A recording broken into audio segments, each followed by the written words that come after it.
Buenas tardes, profesor Osigalupo. En esta oportunidad, desde el talón de Aquiles, nos gustaría preguntarle cuál es su opinión sobre esta tan extraña y tensa situación de coyuntura política que vamos viviendo los peruanos, y debido a la segunda vuelta que ahora se viene, ¿no? Quisiéramos saber cuáles son sus impresiones como filósofo y como ciudadano. Gracias, María Cristina. Cuando dices extraña, es interesante porque yo he estado últimamente recorriendo el interior del país y he notado que la situación que se vive en las provincias no se parece para nada a la que estamos viviendo nosotros. Y cuando digo nosotros me refiero sobre todo a personas con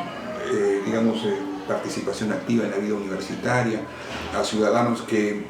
estamos reflexionando permanentemente acerca de la democracia en el Perú. Cuando uno viaja por el interior y conversa, como suelo hacerlo, con las personas con las que uno se encuentra en estas circunstancias, resulta en esas conversaciones esperable y natural que la situación sea la que estamos viviendo, porque ellos ven allí con toda naturalidad que ciertas candidaturas son las razonables, las que tendrían en este momento que tener todo el respaldo y la votación que tienen. No se sienten de ninguna manera alarmados por los antecedentes históricos que puedan haber, por la historia reciente que pueda haber asociada a la presencia de esas candidaturas. No se sienten antes de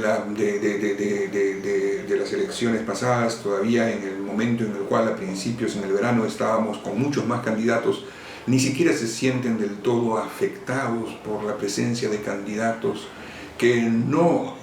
guardan de ninguna manera el perfil de lo que se esperaría para un presidente de la República. La extrañeza la tenemos, creo yo, fundamentalmente quienes participamos de un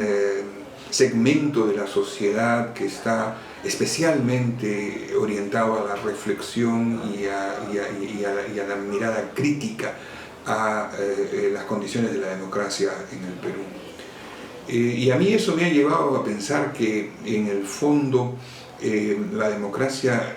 peruana no responde tanto a este tipo de inquietudes y de preocupaciones que tienen un perfil más académico, más intelectual, más reflexivo, sino que la democracia en el Perú responde a pulsiones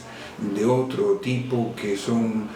muy antiguas y que están, en mi opinión, asociadas a la violencia que está como en el ADN nacional. Es una cosa de la que no nos hemos librado y que la democracia peruana no ha sabido trabajar de tal modo que no nos veamos permanentemente amenazados por el retorno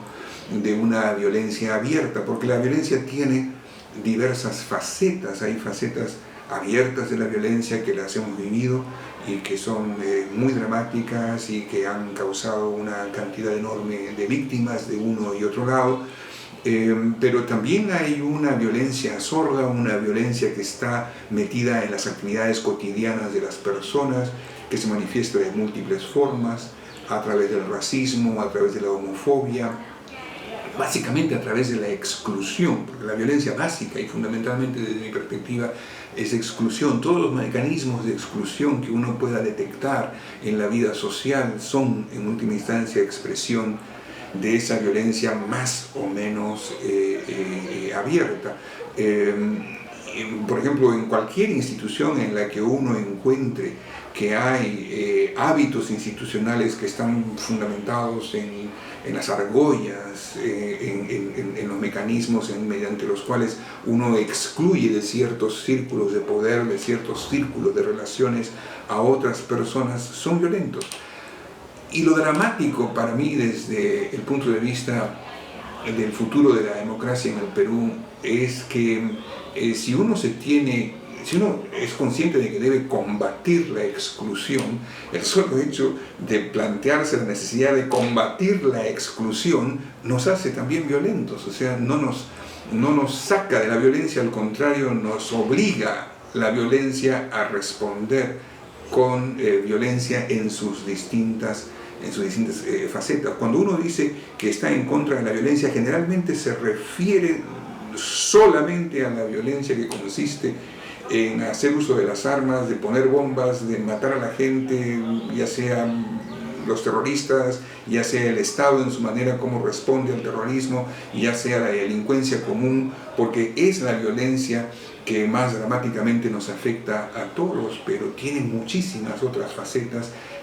no trabajadas, no tematizadas, que mientras la democracia no las enfrente, y no las enfrente al interior de sus propias instituciones, tenemos todavía un largo camino que recorrer. Esto es lo que a mí me llama la atención cuando converso sobre estos temas en otros ámbitos que no son los urbanos, los habituales en los que nos desenvolvemos, sino que son ámbitos un tanto desconocidos, incluso desconocidos para los mismos políticos, para los mismos candidatos. En la medida en que desconozcan lo que está ocurriendo en el interior del país, en esa misma medida sus posibilidades de obtener un respaldo es crítica.